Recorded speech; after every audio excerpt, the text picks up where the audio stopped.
Well, the other big story we've been covering other than the election in South Carolina is that massive data security breach at the Department of Revenue.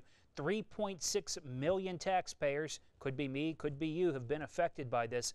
Dr. Brian Larkins, who is a professor at Coastal Carolina University, used to work in the computer security business himself, is here to talk with us a little bit about just what this breach means.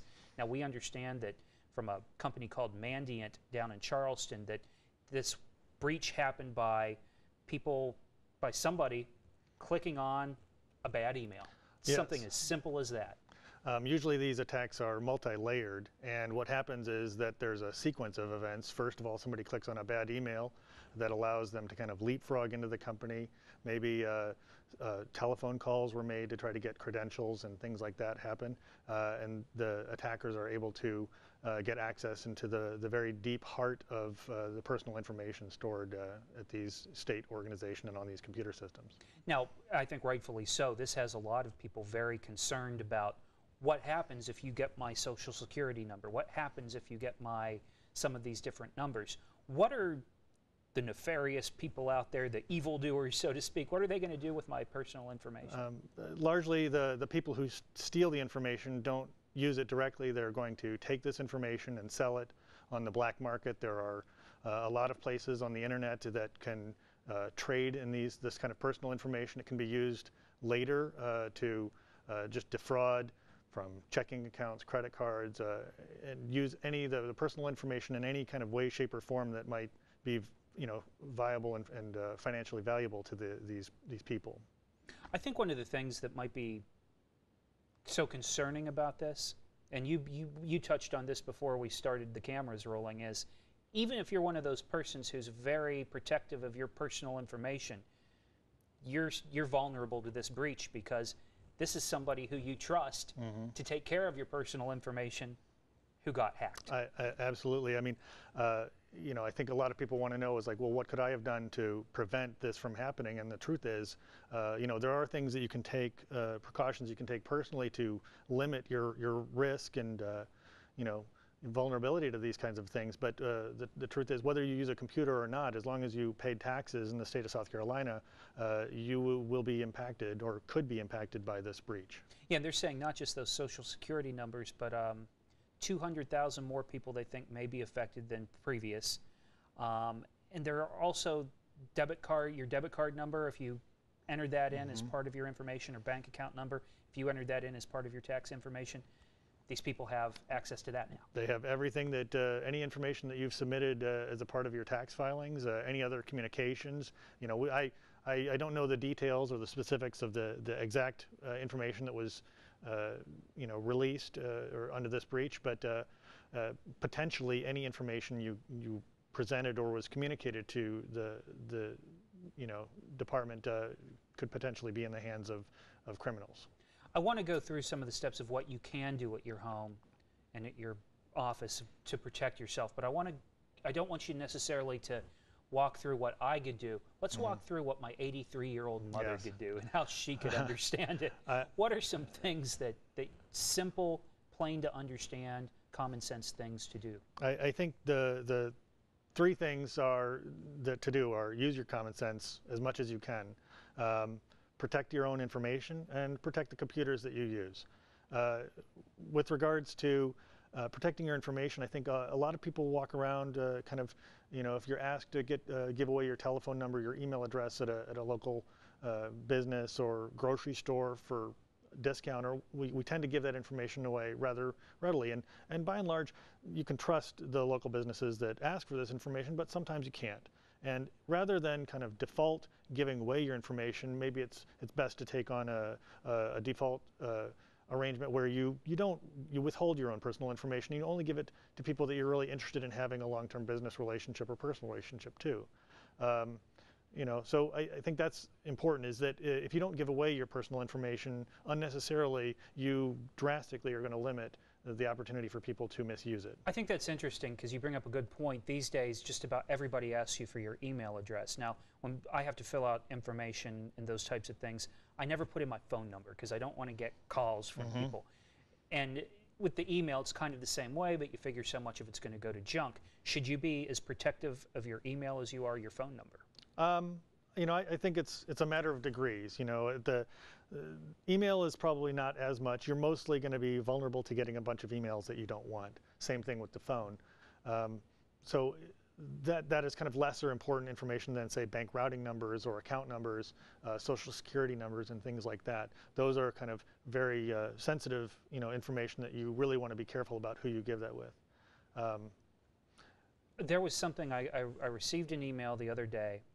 I'm on a video sharing service called Vimeo. Mm-hmm. I never use the account anymore, haven't in about 2 years, but I got a message saying somebody had sent me a message through Vimeo, so I clicked on the Vimeo thing because it looked real, and it took me to somebody trying to sell me all those, mm-hmm. prescription drugs that yes. I don't use. I think this kind of leads into protecting the computers that you use and how you use computers. By and large, when banks are very smart these days, they do not send their customers emails asking them to click on links and enter in sensitive information. If you ever get an email that seems suspicious to you, I would say, be suspicious. And if it's from a business that you've had contact with, try to go through the official direct route. If I bank with Chase, then I should go to Chase's website directly rather than clicking through an email. There are ways of kind of trying to figure out whether links and emails are legitimate or not, but maybe not as easy for the 83-year-old grandmother to get a hold on. Well, this 41-year-old, news anchor, he was fooled by this one because it looked as legitimate as could be. Mm-hmm. And the other thing I would say is that when you do commerce over the internet, when you buy things, just make sure that the little lock appears in your web browser's window to ensure that nobody can view the data kind of en route as it traverses this global network of computers that we all are connected to. The two ways to attack data and information on the internet are, are you actually working with somebody who can be trusted on the other end? And if you are, that's important. We want to have that. But also, can anybody along the way see this information and misuse it or use that to gain advantage, over what you do not want to share? Let's talk a little bit more about some of this stuff. I want to take a break real quick, and when we come back, just a few more about the security and also about the Experian that everybody in this who could be a part of this is being offered at least some sort of protection moving forward, and I want to get your feelings on that. Okay. Stay with us. We'll be right back. Welcome back to Carolina This Week. Dr. Brian Larkins joining us this morning to talk a little bit about the big Department of Revenue tax hack. We were talking about the scope of this. Mm-hmm. This is huge, and I think if it wasn't for Hurricane Sandy, if it wasn't for the elections, that the national news probably would have picked this up and been talking about it a lot more. Have you ever heard of something on this scale happening before? To my knowledge, and I could be mistaken, but this is the largest breach that I've heard of, especially from a state agency by far. And I think, while there may have been larger breaches with companies, a lot of times they don't report these breaches. But this is, make no mistake about it. This is a huge breach and a huge, a lot of personal private data has been exposed to people who we really don't want to have it. And the state is trying to be proactive about this. They've paid a company called Experian somewhere in the neighborhood of $12 million to get everybody signed up for their service in the state. And as they go through this and they find out who was for sure affected and who wasn't, you'll also have fraud protection for the rest of your life if you are one of those who they definitely did get your numbers. I have a feeling that there are a lot of people watching this that have not signed up for this free service and don't have any other type of fraud protection service. What would you tell people? As quickly as possible, please go sign up for this service right now.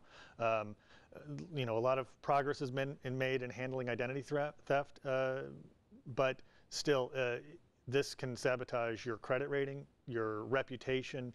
This can be used in a number of ways to make your life miserable. And a lot of people are aware that this happens, and even if you can get agreements that, okay, you did not commit some act that you're not responsible for, it's very, very challenging to take on personally to go and repair all the damage with every possible vendor or entity that you may have to deal with. So having this service is critically important. Will save you a lot of time if, and hopefully it won't happen that this information will be misused, but if it does, you definitely want to be protected. And because the state has paid for this service, I think it's critical to really get everybody enrolled into it as much as possible. Because somebody has your social security number, they have your debit card number, and they ask you those questions whenever you go to sign up for a password or something like that, and it says, what's your social security number? That's kind of the fallback. Nobody else should know that but you. Yeah.